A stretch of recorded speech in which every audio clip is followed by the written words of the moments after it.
Hi மக்களே, அஸ்ஸலாமு அலைக்கும் தலை பர்காத்து. இன்றைக்கி நம்ம என்ன பார்க்க போகிறோம்னா நூடுல்ஸ், வெஜிடபிள் போட்டு எக் போட்டு நூடுல்ஸ். சரிங்களா?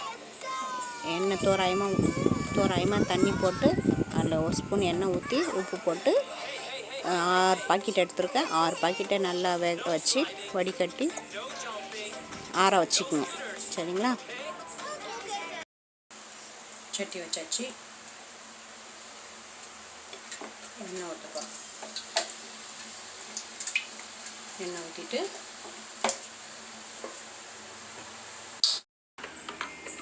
எண்ணெய் காஞ்ச பிறகு 4 பல்லு பூண்டை மெல்ஸாக விட்டு போட்டு வதக்குங்க. வதக்கிட்டு 2 மீடியம் சைஸ் வெங்காயம் எடுத்து போட்டு வதக்குங்க. வெங்காயம் ரொம்ப வதக்கக்கூடாது. அரை இது வெந்திருந்தால் போதும். ஏன்னா ரொம்ப வெந்துருச்சுன்னா நீர் விட்டுரும்.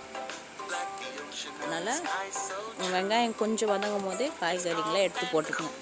பீன்ஸ், கேரட்டு சேர்த்து போட்டுக்கணும்.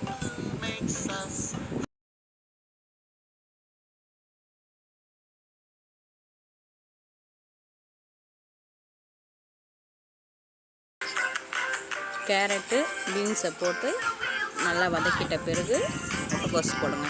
ஏன்னா முட்டைக்கோஸ் ரொம்ப வெந்துருச்சுன்னா நீர் விட்டுரும். அதனால் நூடுல்ஸ் சொதுன்னு ஆன மாதிரி இருக்கும். அதனால் கேரட் பீன்ஸ் அரை வேக்காடு வந்த பிறகு முட்டைக்கோஸ் போட்டுக்கணும். முட்டையை ஒரு வானலில் ஸ்க்ராம்பிள் பண்ணி வச்சுருக்கேன். உங்களுக்கு சோயா சாஸும் டொமேட்டோ சாஸும் வேணும்னா ஸ்கிப் பண்ணிக்கணும். காய் வெந்த பிறகு ஸ்க்ராம்பிள் பண்ண முட்டையை போட்டு வேக வச்ச நூடுல்ஸை போட்டு அதுக்கு மேலே சோயா சாஸு டொமேட்டோ சாஸ் போட்டு கிண்டிக்குங்க. காரம் வேணுன்னா மிளகுத்தூள் போட்டுக்குங்க. மிளகாத்தூள் இன்னும் கொஞ்சம் காரம் வேணுன்னா காய்கறி வதக்கும் போதே மிளகாத்தூள் போட்டுக்குங்க. எக்கு வெஜிடபிள் போட்டு நூடுல்ஸ் ரெடி. அதில் பெப்பர் போட்டு பெருங்கூழ் கொடுத்துட்டா சரியாகும். சரிங்களா? காரம் ஓகே வேணும்.